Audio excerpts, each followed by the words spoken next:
نسکافه و موز رو با هم ترکیب کن و از طعم حیرت انگیزش لذت ببر. با اکوکوک همراه باشید. 3 عدد موز رو پوست بگیرید، حلقه‌ای خرد کنید و داخل یک کاسه بریزید.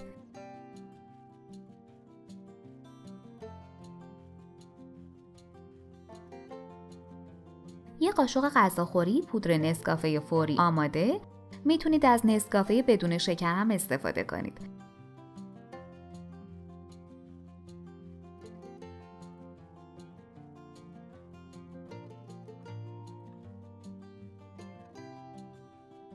و 3 عدد تخم مرغ اضافه و با گوشت‌کوب برقی میکس کنید.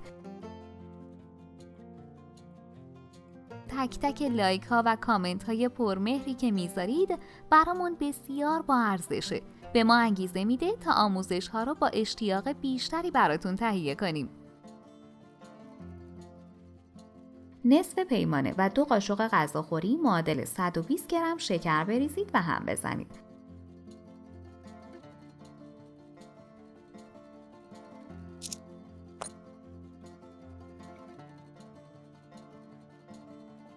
صد میلی لیتر روغن، 300 میلی لیتر شیر اضافه و مخلوط کنید.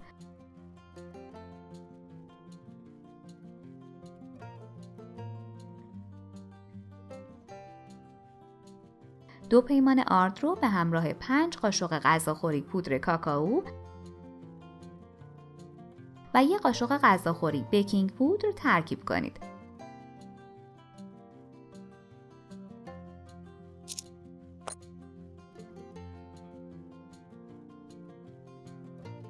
با الک توی چند مرحله به مواد اضافه و یک دست کنید.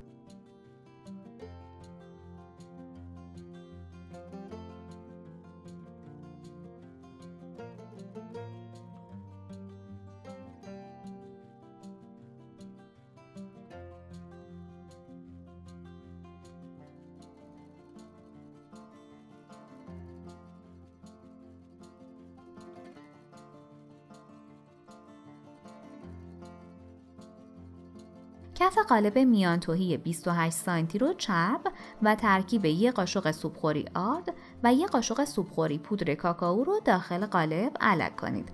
مواد رو بریزید. 45 الی 50 دقیقه داخل فر از پیش گرم شده با دمای 180 درجه بذارید. بعد سرد شدن از قالب برگردونید.